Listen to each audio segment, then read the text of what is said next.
አኺራና ዱንያ በክብደት እጅጉን የተራራቁ ናቸው። ስለ ዱንያ ማንም መናገር ይችላል።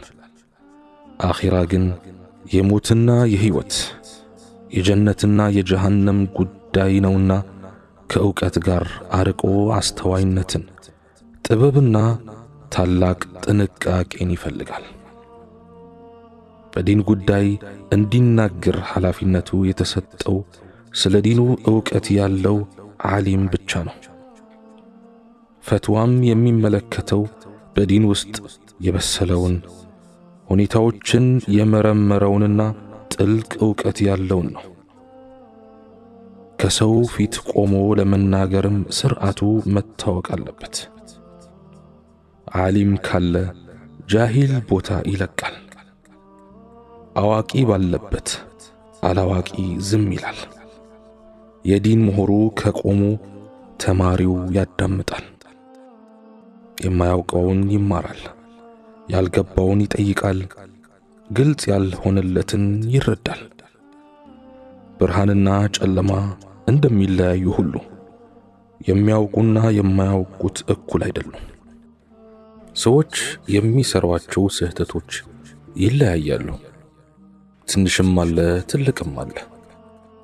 ስህተቱ ምንም ይሁን ምን ማረም ይቻላል። ምንም እንኳ የአንድን ስህተት መዘዝ ሙሉ በሙሉ ለማረም ባይቻልም ብዙውን ማስተካከል ይቻላል። የራሳቸውን የማረም ብቃት የሚጠራጠሩ ብዙ ሰዎች ስህተታቸውን ማረም ሲያቅታቸው ይስተዋላል። አንዳንዴ የሰዎች ስህተት የምናይበት መንገድ ራሱ ስህተት ሲሆን ይስተዋላል። ለምሳሌ ልጄ ከተሳሳተ አወግዘዋለሁ፣ አዋርደዋለሁ። ስህተቱን በጣም ከማግዘፌ የተነሳም መውጫ ከሌለው ጉድጓድ ውስጥ እንደገባ አድርጎ ማሰብ ይጀምራል። ከማንኛውም አይነት የመታረም እድል ላይ ተስፋ ስለሚቆርጥ በስህተት ላይ ይቆያል። ሚስቴ ወይም ጓደኞቼ ስህተት ላይ ሊወድቁ ይችላሉ። በእርግጥም መሳሳታቸውን እንዲያውቁና ከዚያ መውጫ መንገድ መኖሩን እንዲረዱ ካደረግኳቸው እርምት ቀላል ይሆናል። ውሸት ላይ ከማዘውተር ወደ ሐቁ መመለስ የተሻለ ነው። ይህ በእርምት ሂደት ላይ ጠቃሚ መሆኑ ተረጋግጧል። አንድ ሰው ጉዞ ላይ መሳተፍ የማይችል መሆኑን በመሐላ ሊያረጋግጥ ነቢዩ ዓለይሂ ሰላቱ ወሰላም ዘንድ መጣ። እኔ የመጣሁት መሐላ ላደርስ ነው፣ ወላጆቼን እያለቀሱ ነው ትቻቸው የመጣሁት አላቸው። ነቢዩ ዓለይሂ ሰላቱ ወሰላም አልተቆጡትም፣ ድርጊቱን አላንቋሸሹም፣ አስተሳሰቡን አላሳነሱም። ሰውየው የመጣው በጥሩ ንያ ነው። ጥሩ ነገር እንደሰራ አድርጎ ነው ያሰበው። ነቢዩ ዓለይሂ ሰላቱ ወሰላም ስህተትን ማረም ቀላል እንደሆነ እንዲገነዘብ አደረጉት። እናም ወደ እነሱ ተመለስና እንዳስለቀስካቸው ሁሉ አስቃቸው አሉት። ያ ነበር የጉዳዩ መጨረሻ። ነቢዩ ዓለይሂ ሰላቱ ወሰላም ሰዎች ስህተት እየሰሩ እንኳ ቢሆን ቀላል ያደርጉላቸውና ጥሩ ነገሮችን እንዲሰሩ ያበረታቷቸው ነበር። ስህተት ላይ የወደቀን ሰው ሕክምና እንደሚፈልግ ህመምተኛ ነው ማየት ያለብን።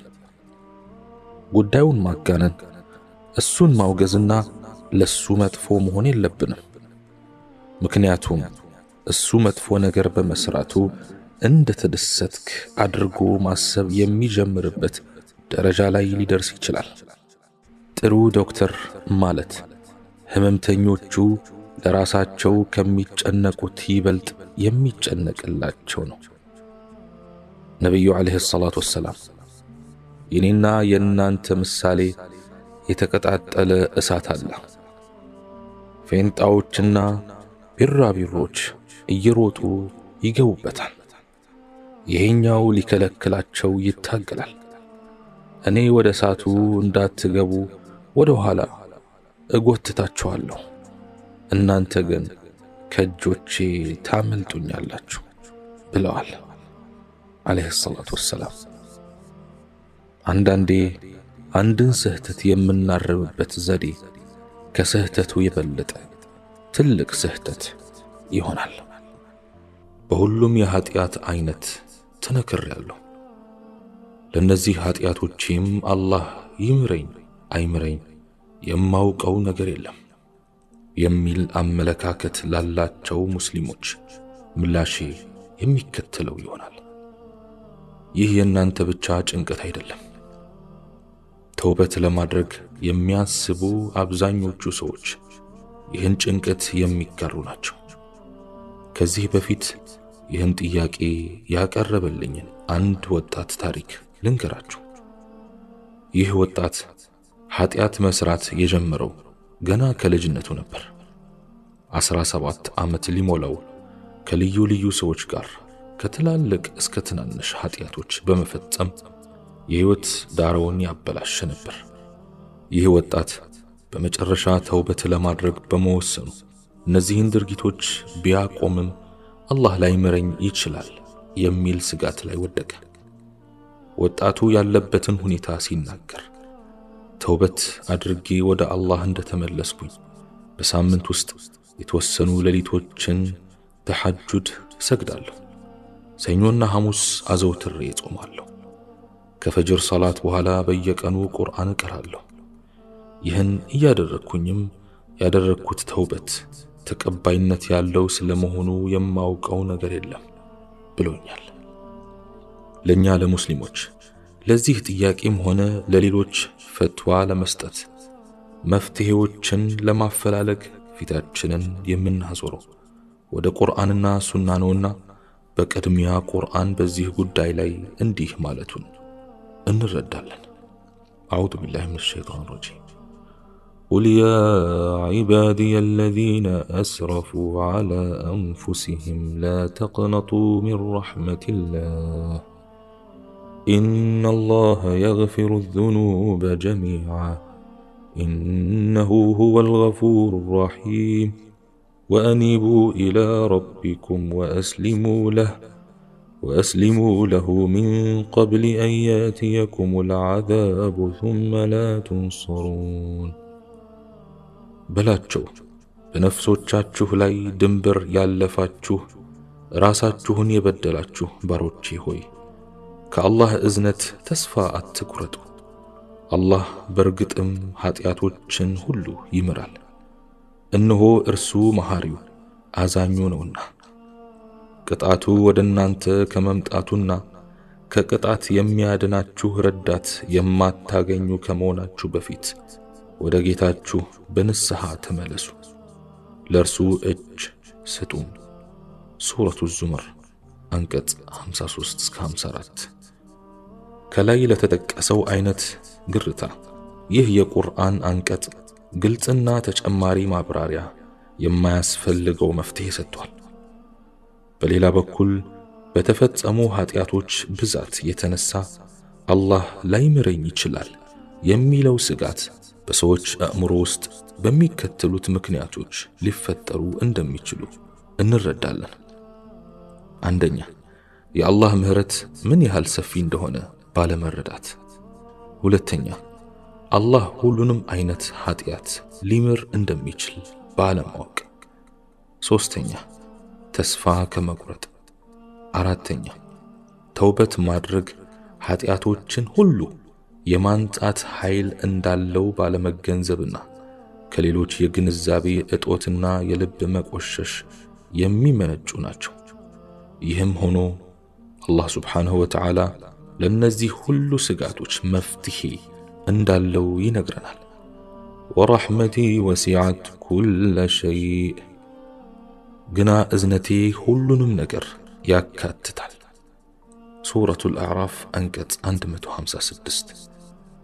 የአላህ ሱብሓነሁ ወተዓላ ምህረት ምን ያህል ሁለገብና ሰፊ መሆኑን የሚያረጋግጥልን በሐዲስ ቁድሲም አላህ እንዲህ ይላል፣ ኃጢአቶችን ሁሉ ምህረት የማድረግ ኃይል እንዳለኝ ለተቀበለ ሰው ኃጢአቶቹን ሁሉ ስምረው ቅር አይለኝም።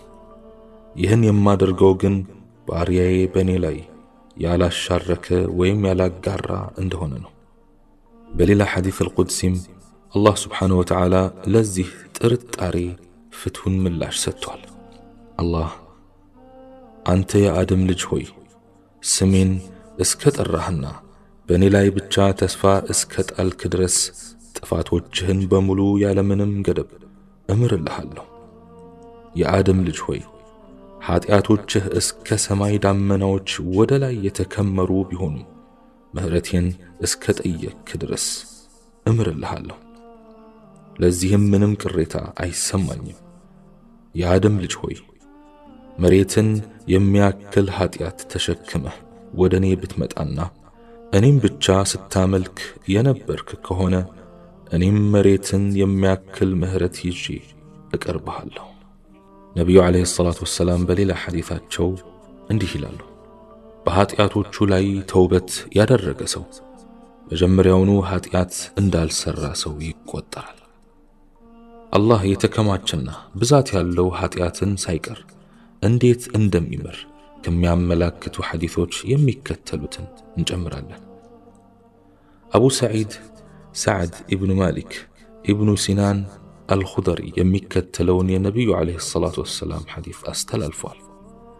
ከእናንተ በፊት ከተነሱት ሕዝቦች ወገን የሆነና 99 ሰዎችን የገደለ አንድ ሰው ነበር።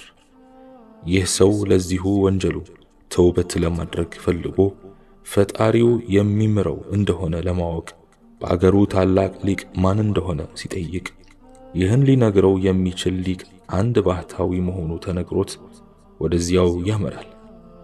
ለባህታዊውም 99 ሰው መግደሉን ነግሮት አምላክ ሊምረኝ ይችላል ወይ ብሎ ሲጠይቀው አምላክ እንደማይምረው ባህታዊው ስለነገረው ባህታዊውንም እዚያው በመግደል የገደላቸውን ሰዎች ቁጥር 100 አደረሰ። አሁንም በአገሩ ሌላ ሊቅ እንዳለ ጠይቆ ወደ አንድ ዓሊም ወሰዱት።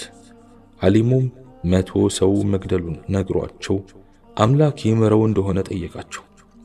ዓሊሙ አዎ አላህ ይምርሃል፣ በአንተና በተውበትህ መካከል ጣልቃ ሊገባ የሚችል ነገር የለም። አሁን እንዲህ ወደምትባል ነዋሪዎቿ አላህን በብዛት ወደሚገዙባት ከተማ ሂድና ከነርሱ ጋር ዒባዳ አድርግ፣ አላህን ተገዛ። የነበርክባት ከተማ መጥፎ ስፍራ ስለሆነች በፍጹም ወደሷ አትመለስ የሚል ምክር ሰጡት። ሰውየው ዓሊሙን ተሰናብቶ ወደ ተባለችው ከተማ በመሄድ ላይ እያለ ግማሽ ርቀት እንደተጓዘ ቀኑ ስለደረሰ የሞት መልአክ መጣበት። በዚሁ ቅጽበትም የራህመት መላኢካና የቅጣት መላኢካ ነፍሱ ለኔ የተገባች ናት በሚል ክርክር ገጠሙ። የራህመት መላኢካ ይህ ሰው ተውበት አድርጓል፣ ወደ አላህ በመመለስ ላይ ነበር የሚል መከራከሪያ ሲያቀርብ፣ የቅጣት መላኢካ ደግሞ እሱ ያከናወነው ምንም በጎ ተግባር የለውም በማለት ነፍሱ እንደምትገባው መከራከር ጀመረ። ሁለቱ መላኢካዎች በዚህ ሁኔታ ላይ እያሉም ሌላ የሰው አምሳል የተላበሰ መላኢካ ወደ እነርሱ ሲመጣ በማየታቸው በጉዳዩ ላይ እንዲፈርድላቸው ጠየቁት። እሱም በሁለቱ ከተሞች ሰውየው የመጣበትና የሄደበት በነበረው ከተማ መካከል ያለውን ርቀት ለኩት። ይበልጥ የቀረባት አገር ለሱ የተገባች ናት የሚል አስታራቂ ሐሳብ በማቅረብ የነገራቸውን አደረጉ። ርቀቱ ሲለካ እየሄደበት ወዳለችው ከተማ ቀርቦ ስለነበር ነፍሱን በምህረት መላኢካ እንዲወሰድ ተደረገ። በሌላ ሰሒሕ ሐዲስ መልካሚቷ ከተማ ለሰውየው የቀረበችው በአንዲት ስንዝር ርቀት ብቻ በመሆኑ ከደጋግ ነዋሪዎች እንደ አንድ ለመቆጠር በቅቷል የሚል ታክሏል።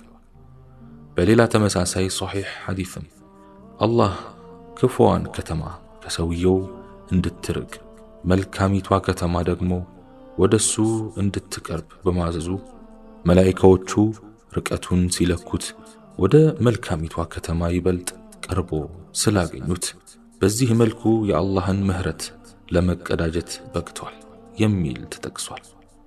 በአንድ ሰው ሥራና በተውበቱ መካከል ከአላህ በቀር ማንም ጣልቃ ሊገባ እንደማይችል ከዚህ ሐዲስ ለመረዳት እንችላለን። ተውበት ፈላጊዎችም ኃጢአቶቻቸው ከዚህ ሰው ኃጢአቶች ያልገዘፉ መሆናቸውን ይህን ሰው የማረ አላህ ስብሓንሁ ወተዓላ እነርሱን የማይምርበት ምክንያት እንደማይኖረው ሊያስቡ ይገባል። አላህ ስብሓንሁ ወተዓላ ይህንኑ በራሱ አንደበት አረጋግጦልናል። አዑዙ ቢላሂ ሚነ ሸይጣን ረጂም والذين لا يدعون مع الله إلها آخر ولا يقتلون النفس التي حرم الله إلا بالحق ولا يزنون ومن يفعل ذلك يلقى أثاما يضاعف له العذاب يوم القيامة ويخلد فيه مهانا إلا من تاب وآمن وعمل عملا صالحا فأولئك يبدل الله سيئاتهم حسنات وكان الله غفورا رحيما النزيا كالله وجي ليلان أملاك يما يملكت الله ارم يدرجاتن نفسم يالا أقباب يما يقدلوت زموتنم يما يفتموت ناچو ይህን እኩይ ተግባር የፈጸመ የከፋ ቅጣት ያገኛል። በትንሣኤ ቀን ቅጣቱ እጥፍ ድርብ ይሆንበታል። ከውስጧም የተዋረደ ሆኖ ይኖራል። ያመኑና መልካም ተግባራትን የፈጸሙት ሲቀሩ ለነርሱ አላህ ኃጢአቶቻቸውን በመልካም ሥራዎች ይቀይርላቸዋል። አላህ መሐሪ አዛኝ ነውና። ሱረቱል ፉርቃን አንቀጽ 68 እስከ 70። ተውበት አድራጊ ሆይ እስቲ ቆም ብለህ ስለ እነርሱ አላህ ኃጢአታቸውን በመልካም ሥራዎች ይቀይርላቸዋል የሚለውን አስተንትን። ይህ አንቀጽ በእርግጠኝነት የአላህን ስብሓንሁ ወተዓላ የላቀ ሐዘኔታ ፍንትው አድርጎ የሚያመለክት ሆኖ ታገኘዋለህ። ዑለሞች ኃጢአታቸውን በመልካም ሥራዎች ይቀይርላቸዋል የሚለውን ቅያሬው ሁለት አይነት መሆኑን ያብራራሉ። የመጀመሪያው መጥፎ ባህሪያትን ወደ ጥሩ መቀየር፣ ለምሳሌ ሽርክን በተውሂድ፣ ዝሙትን በጭምትነት፣ ሐሰትን በሐቅ፣ ማታለልን በታማኝነት መቀየር ሲሆን፣ ሌላኛው አንድ ሰው የፈጸማቸውን ሐራም ተግባራት በቂያማ ቀን ወደ ጥሩ ተግባራት መቀየር ይሆናል። በዚህም ለነርሱ አላህ ኃጢአታቸውን በመልካም ሥራዎች ይቀይርላቸዋል በሚለው አባባል ውስጥ አንድ መጥፎ ድርጊት እኩል በሚመዝን ሌላ ጥሩ ድርጊት ይተካል የሚል ስላልተጠቀሰ መጥፎው በጥሩ ሲቀየር በብዛትም ሆነ በክብደት ያነሰም የበለጠም ሊሆን እንደሚችል ይጠቁማል የሚል ነው። ይህ እንግዲህ ተውበት በሚያደርገው ሰው የጽናት መጠን ላይ የሚመረኮዝ ይሆናል። አላህ ስብሓንሁ ወተዓላ ለተውበት አድራጊው ያለውን ውዴታ የገለጸው በዚህ መልኩ ነው። የአላህ መለኮታዊ ረሕመትና እዝነት ከምናስበው በላይ ስለመሆኑ የሚገልጹ በርካታ ሐዲሶች አሉ። ጥቂቶቹን ለማከል ዓብዱራሕማን ኢብኑ ጁበይር አቡ ጠዊል ሸጥብ አልመውዱድን ጠቅሰው ባስተላለፉት ሐዲስ አቡ ጠዊል ሸጥብ አልመውዱድ በሌላ ሐዲስ አይኖቹ የሰረጎዱ አዛውንት ተብለዋል። ነቢዩ ዓለይሂ ሰላቱ ወሰላም ፊት ቀርበው አንድ ሁሉንም አይነት ኃጢአት የሠራ ከከባዶችም ሆነ ከአነስተኞቹ ኃጢአቶች አንዳቸውንም ያልዘለለ ሰው ቢገጥሙት ምን ይላሉ? የዚህ አይነት ሰው ተውበት ማድረግ ይችላልን? አላቸው። ነቢዩ ዓለይሂ ሰላቱ ወሰላም እስልምናን ተቀብለሃል ሲሉት ከአንድ አላህ በቀር ሌላ አምላክ እንደሌለና እርሶ የአላህ መልእክተኛ መሆኑን እመሰክራለሁ አላቸው።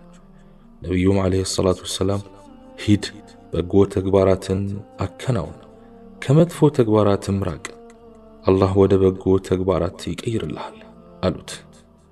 ሰውየው መልሶ የማጭበርበር ድርጊቶችንና ግብረ ገብነት የጎደላቸው ድርጊቶችን በተመለከተስ ሲላቸው ነቢዩ ዓለይሂ ሰላቱ ወሰላም አዎ እነርሱንም ጭምር አሉት። እሱም አላሁ አክበር አላሁ አክበር አላሁ አክበር እያወደሰ ከአካባቢው ሄደ። ተውበት ለማድረግ የሚፈልግ ሰው ሶላት በማልሰግድበት ሁኔታ ከእስልምና ያፈነገጠ ሕይወት በኖርኩበት ዘመን ያከናወንኳቸው ጥሩ ተግባራትስ ተውበት ካደረግኩ በኋላ ቀልጠው የሚቀሩ ናቸው ወይንስ ይታሰቡልኛል የሚል ጥያቄ ሊያነሳ ይችላል። የሚከተለው ሐዲስ ለዚህ ጥያቄ መልስ ይሰጣል የሚል እምነት አለኝ። ዑርዋ ኢብኑ ዙበይር ባስተላለፉት ሐዲስ ሐኪም ኢብኑ ሒዛም ነቢዩን ዓለይሂ ሰላቱ ወሰላም የአላህ መልእክተኛ ሆይ በጃሂልያ ዘመኔ ላከናወንኳቸው በጎ ተግባራቶቼ ዘካ መስጠቴ፣ ባሮችን ነፃ ማድረጌ፣ ዝምድናን መቀጠሌና ለሌሎቹም ከአላህ ምንዳ አገኝበታለሁ ብሎ ሲጠይቃቸው ነቢዩ ዓለይሂ ሰላቱ ወሰላም ሙስሊም የሆንከው እኮ በእነዚያ ቀደም ብለህ ስታከናውናቸው በነበሩት ጥሩ ተግባራት ምክንያት ነው ብለውታል።